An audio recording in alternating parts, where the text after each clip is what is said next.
Morning, everybody. Welcome to the Inside Edge. It is Wednesday, January 14th. And as someone who started out as a staffer in the early 70s, I've always maintained a careful watch on how elected officials treat the people who work for them and how the staff views their boss even after he or she leaves office, especially after their departure from public office.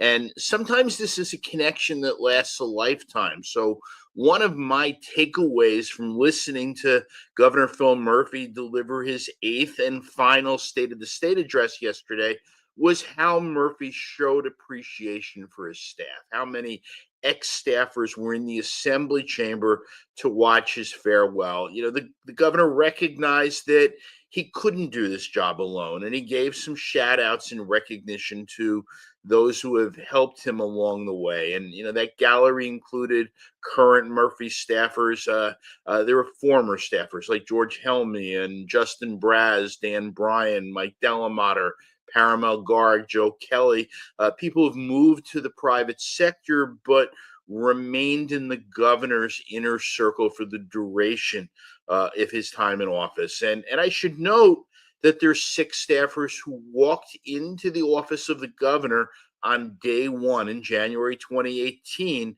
and will be there until Mikey Sherrill is sworn in next Tuesday. It's Michelle D'Angelo, Rob Field, Marie Marthel Gravel, Steph Lagos, Mayor Stephanie Lagos, Edwin Torres, and Dennis Zevloff.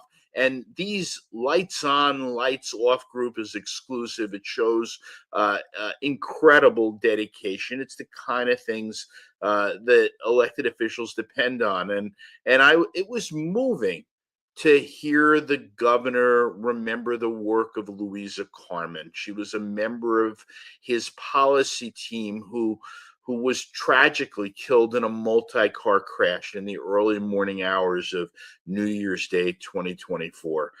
6 months after that, Murphy honored Carmen by naming the medical debt relief law she had worked on in her honor. And in his final State of the State, he recognized her efforts again, kept her memory alive. And Murphy also remembered Joe Fortaliso, the president of the Board of Public Utilities, who died unexpectedly in 2023. I mean, Joe and I went way back. He took my seat when I left the Livingston Town Council in the 1980s. So it was nice to hear him remembered. And I'll close with some advice that Kevin O'Toole, a former staffer who continues his magnificent 37-year career in public office, advice that he gave to freshman members of the legislature yesterday. He said, respect and treat staff as equals, even though they're more intelligent than you are. And if you used to be a staffer, learn from the good and the bad. That's all I have for today, everybody. Thanks for listening, and I'll be back tomorrow.